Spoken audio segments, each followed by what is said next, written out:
Well, as you can tell, we've taken a quick trip away from the classroom to get you out in the real world to talk about presenting wine and opening wine, tableside or even at your own home.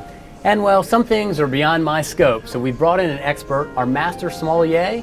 It is Guy Stout. Guy, if you could chat with us about the proper way to present wine to a table and the proper way to open some of the various wines. The number one thing is when you're taking an order in the restaurant is to repeat the order to the customer. Then get the bottle as quickly as you can, bring it back to the table, and repeat the name to the customer to confirm that it is indeed the exact wine they ordered. And are you confirming the year and vintage as well? Absolutely. Great. Now, once you've done that, I see you've brought my bottle back. I've ordered a nice red this evening. Yes, you have. From there, how does it proceed? Always present the bottle with a cloth behind it, just to embellish the label and make sure that, and confirm again. And then at this point, you want to hold the bottle facing the host and the table and get your corkscrew out. Then you want to remove the blade. And in the process of opening this, you cut the lower lip of the bottle first with one swipe this way and use the flex mechanism that's built into the knife of the corkscrew and repeat the other side. Then peel the capsule away, peel it like an apple. Cool. And then place the capsule away in your pocket. Make sure it's a nice clean cut.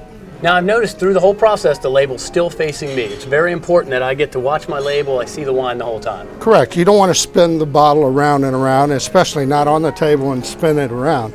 So then at this point you want to get your corkscrew out, and then you want to drill down with a point down just off center of the cork and give it a twist, and it should stand up. And then you roll it down to a safe level. Now this is a double lever action.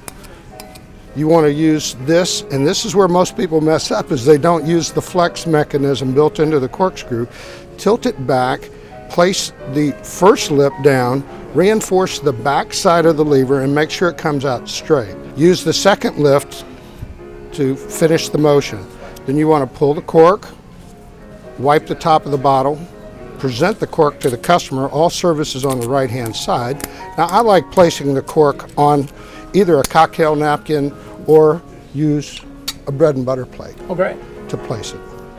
At this point, I will hold the back of the bottle so that, again, the label is facing the table, and I'll pour a small portion, around 1.5 ounces as usual, twist at the end and follow back and wait for confirmation from the host. Well, naturally, I can't drink while I'm in school, so we're going to assume I tasted it. It's a wonderful wine.